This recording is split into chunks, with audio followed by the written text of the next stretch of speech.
Aloha champions, and welcome back. In today's video we are going over chapter 3 in Ungifted by Gordon Korman. So thank you for coming back to this third chapter. Hopefully you're enjoying the story so far. Chapter 3, we'll begin. Reminder, down in the description is the learning activity, a question or two to answer with 1 to 3 sentences. Okay? Chapter 3, Ungifted by Gordon Korman. Unexplained, focusing on Donovan Curtis, IQ of 112. If I didn't die of stress that night, I probably never will. Each time that phone rang, I was convinced that it was Schultz, calling to rat me out to Mom and Dad. Every knock at the door meant the police were here to arrest the guy who bombed a basketball game with the weight of the world. Whenever my dad's BlackBerry pinged, I was positive that was the news flash. It didn't make for good sleeping. It didn't make for any sleeping. Mom was shocked at the sight of me over the breakfast table. I was studying, I told her with a yawn. Light enough to drive a truck through. You look like Wile E. Coyote after Roadrunner dropped him off a cliff, said my sister, Katie. She was 26, and she had moved back in with us while her husband was deployed in Afghanistan with the Marines. Thanks, Miss Goodyear, I retorted absently. Katie was 7 months pregnant, possibly with a baby hippo. One more wisecrack about my sumo stomach, and I will sit on you, she threatened. You think this is a vacation for me? Not for you. For Brad, I returned. He's got an 11,000-mile buffer zone from all this sweetness and light. I regretted it the instant the words passed my lips. Normally, the two of us could go back and forth insulting each other for hours. Katie lapsed into a melancholy silence, a far-off expression in her eyes. It wasn't hard to figure out the cause of her reverie. The father of her unborn child was on the opposite side of the world in a war zone. And even though First Lieutenant H. Bradley Patterson spent most of his time inside the armored shell of a tank, it had to be on her mind that her husband was in a risky line of work. Mom came over and placed her hands reassuringly on Katie's shoulders. Brad's surrounded by the best trained people with the best equipment money can buy. But her daughter's mind turned out to be elsewhere. Beatrice is coming. Beatrice? Mom echoed. You mean Brad's dog? I thought she was staying with your mother-in-law. She was, Katie explained miserably. But Franny called me this morning. She said she could not cope and that she's coming this afternoon to drop off Beatrice. We're getting a dog? I asked, mildly interested. That mutt hates me, Katie moaned. That's the reason she was supposed to go to Franny in the first place. Beatrice will never forgive me for taking her place in Brad's life. For all I know, she blames me for getting him shipped out. Like I make deployment decisions for the Marine Corps. She's your dog too, Katie, Mom lectured. And we'd be delighted to take care of her while Brad's serving his country. Right, Donnie? I'm not touching the poop scoop, I said firmly. My mind was on Schultz, not dogs, that morning. At school, I waited to be called to the office. Between classes, I searched for the summons taped to my locker, but nothing. The anxiety was eating me up from inside. When the PA announcement finally came, it was almost a relief. Would Donovan Curtis please come to the office? Donovan Curtis to the office. It was the longest walk I'd ever taken. At each open door, hostile faces glowered out at me. Remember, I was still the guy who disrespected our beloved basketball team. When the news got around that I was also responsible for unleashing the runaway globe that pulled out the gym, I was gonna be public enemy number one. At last, I rounded the corner, and the glassed-in reception area came into view. To my surprise, the avenging angel waiting for me was not Dr. Schultz, but Mr. Fender. "When you serve a detention with me, Mr. Curtis, you serve it to the end, and you don't leave until I tell you it's time." He went on for a while, trying to scare me, I guess. The poor guy had no way of knowing that, considering the payback I was expecting from Schultz, a rampaging grizzly couldn't scare me. He cut me loose, though, explaining that thanks to the damage to the gym, we students had suffered enough. I had a sneaking suspicion Schultz wasn't going to see it that way. I couldn't say how much anybody had actually suffered, but the disaster at the basketball game was definitely the hot topic at the school. When the glass blew out, I thought it was an explosion, like a terrorist attack.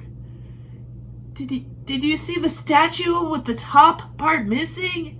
It looks like my grandfather when his back goes out. I heard the gym floor is permanently messed up.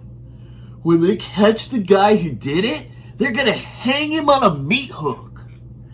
Yeah, Nussbaum chimed in. I pity that poor loser. His life isn't worth a used Kleenex. He turned to me. So, Donovan, when do you think you're gonna get busted? Shh. I pulled the Daniels into the boys' room and I checked the stalls for possible eavesdroppers. This is no joke. The walls have ears. Dude, Nussbaum was offended. We never ran out of friend. Listen, that call was a false alarm. Just Fender for skipping out on detention. I don't understand why Schultz hasn't come after me yet. Maybe he doesn't know who you are, Sanderson suggested. I shook my head. He wrote down my name.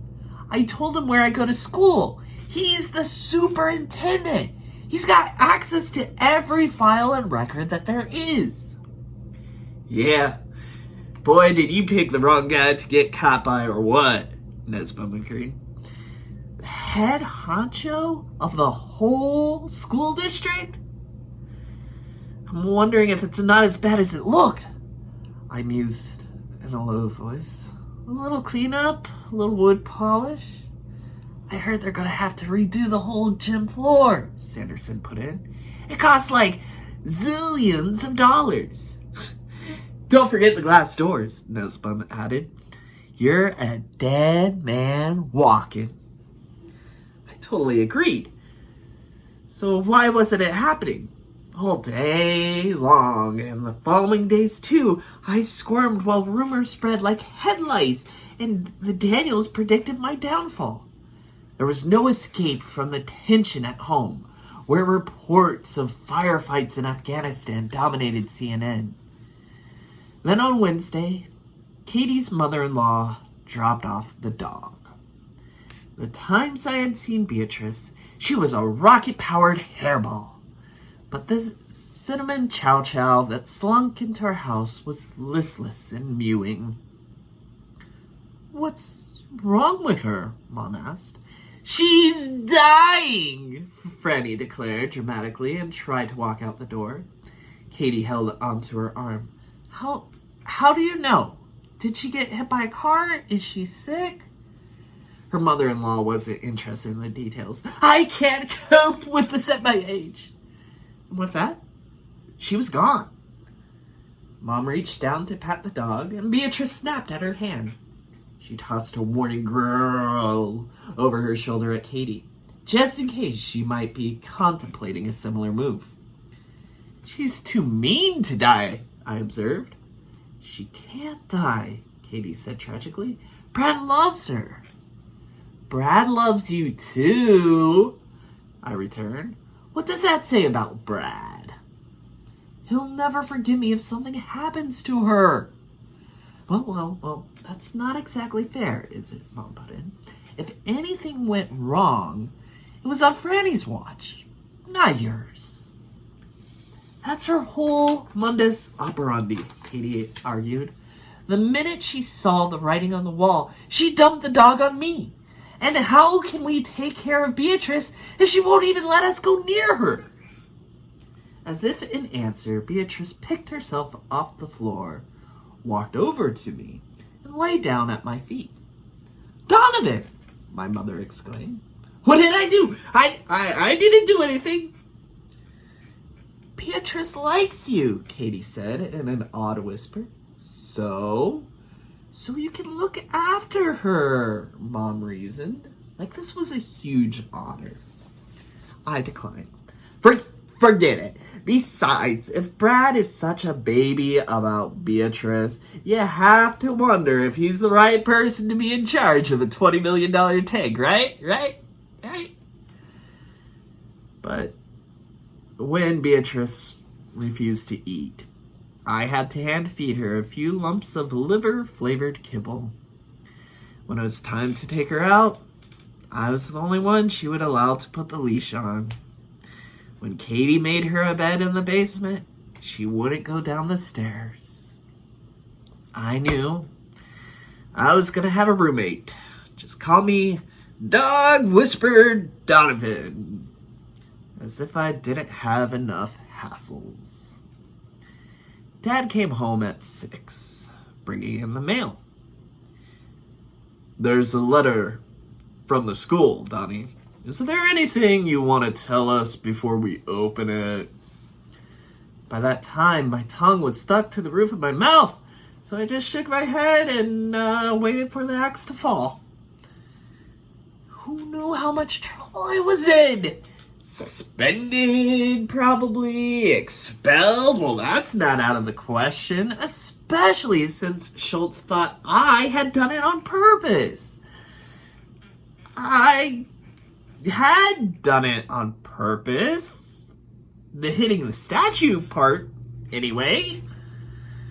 While Dad read, I monitored the telltale vein in the top left corner of his forehead. It bulged a little, but not nearly as much as it had during the aftermath of that toupee lift-off.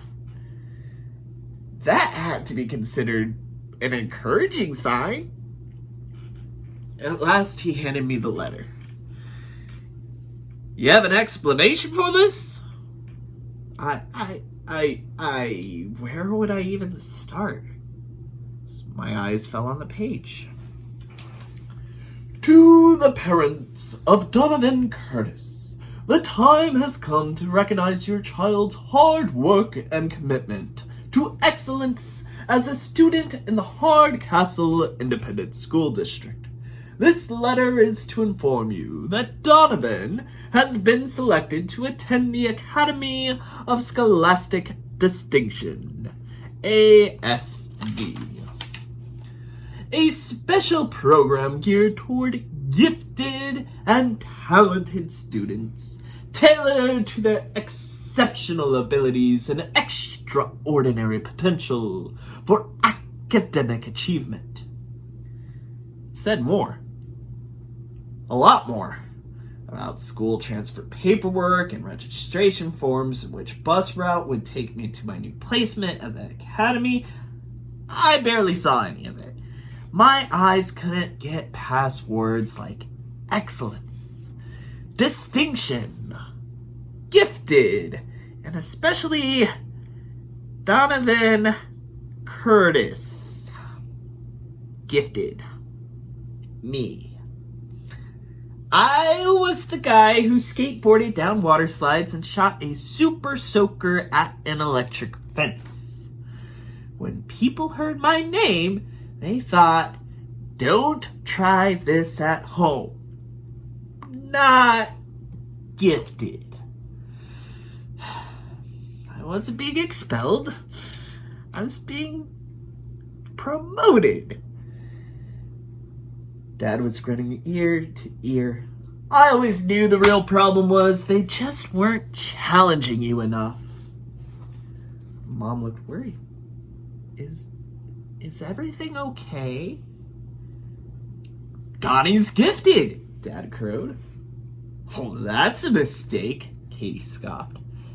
The kid's about as gifted as a caterpillar. He brings home a bee and it sets off 6 days of skywriting and fireworks.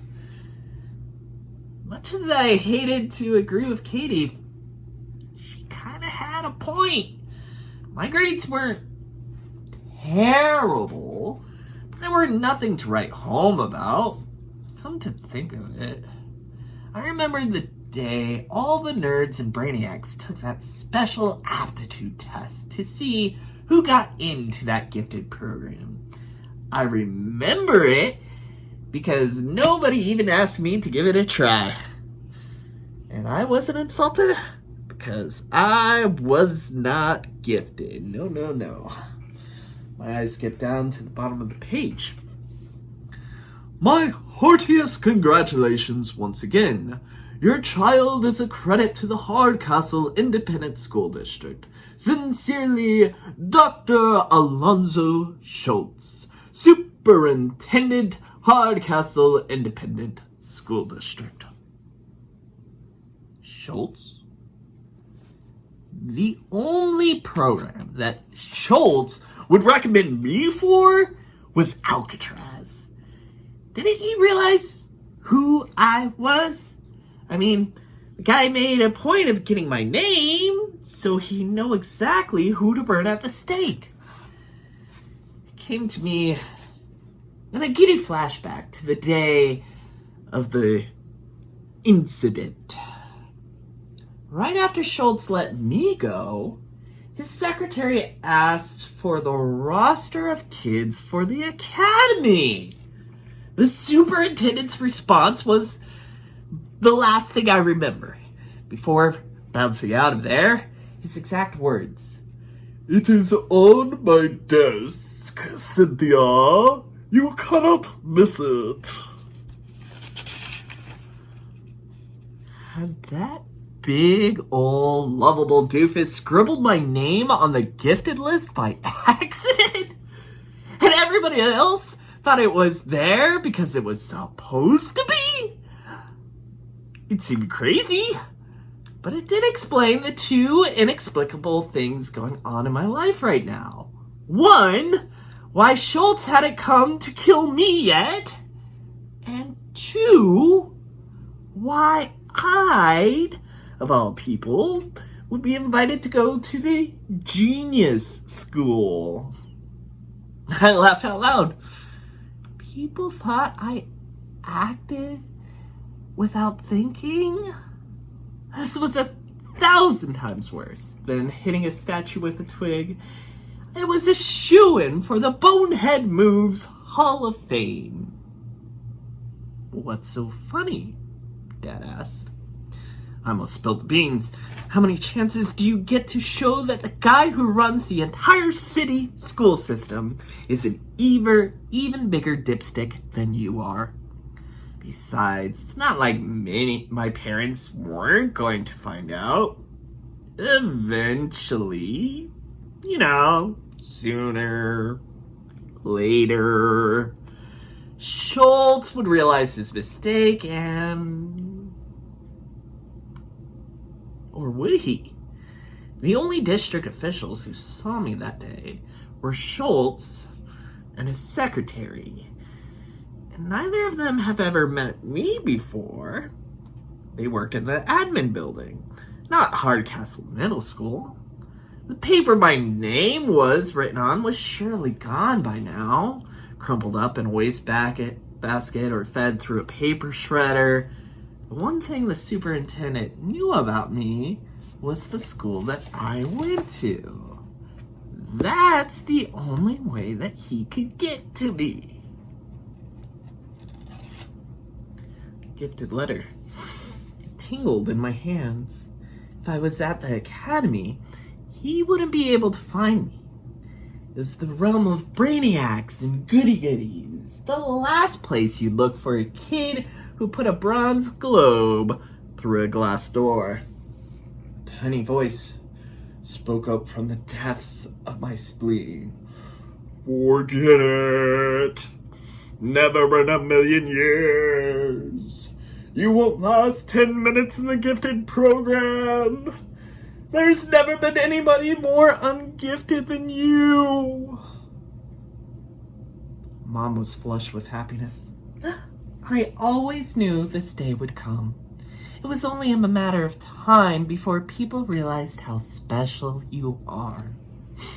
She sniffed back a tear of emotion. Beatrice was our good luck charm. Things are finally starting to turn around for this family. I can feel it. I feel it too, added Dad, putting his arms around her. Wait, Beatrice? His eyes strayed to the hall where the languid Chow Chow was chewing on his newspaper and reducing it to an inky pulp. Up until that instant, I honestly don't think I was going to go through with it. But since Brad had shipped out and Katie had moved back in, the tension in our house had been simmering just below the boiling point. And now this extra stress with the stupid dog. How could I pile my own problems on top of that? Especially when Mom and Dad just look so proud of me. That's something that didn't happen every day where I'm concerned. I thought towards my namesake, James Donovan, on the floundering Titanic. What would he do? Would he sink or would he swim? Gifted, I said a little louder, as if trying it on for size. I guess I'd better go to the school and go clean out my locker. That will conclude Chapter 3 of Ungifted by Gordon Korman. As I said before, your learning activity is down in the description of this video. Thank you for tuning in, and I'll see you next time. Take care. Stay awesome.